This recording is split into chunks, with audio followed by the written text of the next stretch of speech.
We're going to give you an update on what we've been doing here. We've been really busy. I should say I've really been busy. And you probably can't see, but there's the white on the roof now. It was all black. Spots and streaks. I washed the motorhome.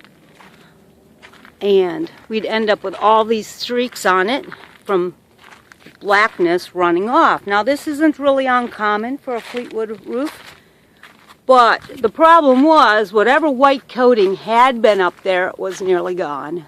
So I got some estimates, and one local vendor said $550 to do it. So if you ask opinions, there's a host of things you can do yourself to solve that problem. So after Googling and watching and listening, I decided indeed to do it myself. But the main thing you have to remember first is wash it really good. So by washing it, I ended up with this blackness. And they said also rinse it a lot. So that meant multiple trips up and down this ladder. I rinsed, I wiped, smeared. I will deal with these black streaks with a product later, and then I will wax the motorhome. But let me show you what I learned from RV Lifestyles here in Quartzsite. And they said use this deluxe rubber roof coating. Now it goes 200 square feet per gallon. I used 1.5 gallons. I brushed it when I was washing it with this stout broom. And then after you seal it, you will be using, everyone seems to agree, it's all about the Dicor. Sealant. This is self-leveling, which means you'd put this on a flat or nearly flat surface and it will level itself. However, along the vertical walls, you will use the non-leveling, non-sag stuff. The first coat of white I brushed on, and it wasn't as smooth as I had hoped. Where you lap with the stroke, there was little ridges.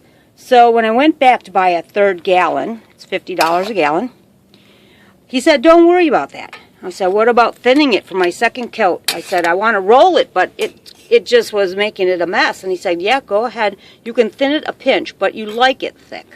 So right now, it's curing. The first coat is curing, and I would love to climb up there. It's going to be a little bumpy on this camera, I got a feeling. Climb up there. Show you what that white looks like. If you go to my blog, The Female Survivalist, you will be able to see what it looked like previously. I'll post pictures of the first attempt at scrubbing it, and it was black. So I have my solar panels there. A neighbor, is letting me use this ladder. So what I do is climb up this and hand brush this roll right there. Now maybe we'll just go ahead and see if we can't get high enough on this ladder. I don't really think I'm afraid of heights. I just respect them. So now you can see some of this black shows through a little bit, but it was like inky black. So, and I brushed quickly. You want to make sure you lap up underneath. Some people actually take the air conditioners off. I'm not that mechanical. I just brushed way up underneath. It seemed to be good under there. The coating was holding on. They said, one RV dealer, I interviewed so many to ask what do I do about this, said it was actually a sunburn. The blackness was a sunburn. And no doubt, down south here, there's a lot of sunburn going on. Because we have some rare clouds today. We're hoping for a pretty sunrise. It hasn't happened yet. And tomorrow it's supposed to be cloudy again. Which brings me to something else I'll show you. Being a woman, I don't mind asking a ton of questions. Sometimes I get advice from guys who think I don't quite get it. But that's okay, because we learn from all our experiences. So in this compartment, we at one time did have a 7,000 watt generator. As you can see, the generator's gone. I sold it on Craigslist. I had 3 callers immediately upon posting and actually made a good amount of money. That money is going into a portable generator. And the reason I did that, instead of going more solar panels, is because if I go back to Idaho, there's inversion. There are many times when you don't have any sun. And your furnace depends on having power inside. It's running off the 12 volt. Your refrigerator, even on propane, needs some power. I haven't run out except like twice. And then the little inverter will beep at me and tell me no power. So the little generator, the only thing I've heard bad about the portable generator is to chain it down solid because they are stolen. Apparently last year they had 30 Honda generators stolen. That seems to be the ones they like to steal. And the other portables, I guess they don't, and which tells me they're not worth stealing. You can sell a Honda generator like right now.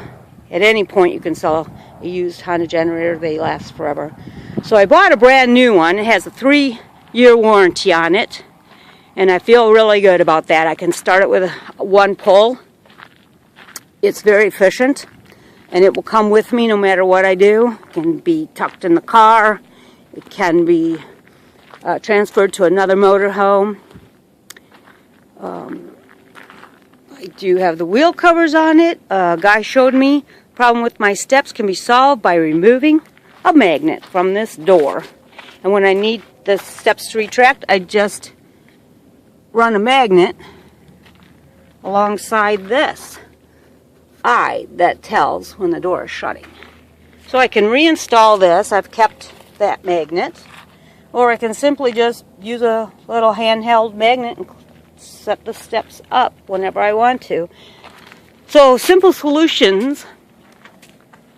You can go as complex as you want, but the more you can do yourself and keep an eye out for anything that sounds like scam, because as all the RVers come in, there's a lot of people out there knowing we'll be working on our RVs and maybe needing help with roofs and generators and all sorts of things, and you want to be careful because not everyone is honest or has your best interest in mind. They'll sell you anything. But it's ramping up. I've been enjoying it. So that's my update. On Tuesday or Wednesday, I will apply a second coat to my roof. It has to cure at least 48 hours. RV Lifestyle has told me. I recommend them. I highly recommend them. They're quite professional, friendly. I feel totally like they're honest. I've had good recommendations about them. In the desert here, it's all about water management, dust management, and maybe I should say scam management. So that's my update for this week.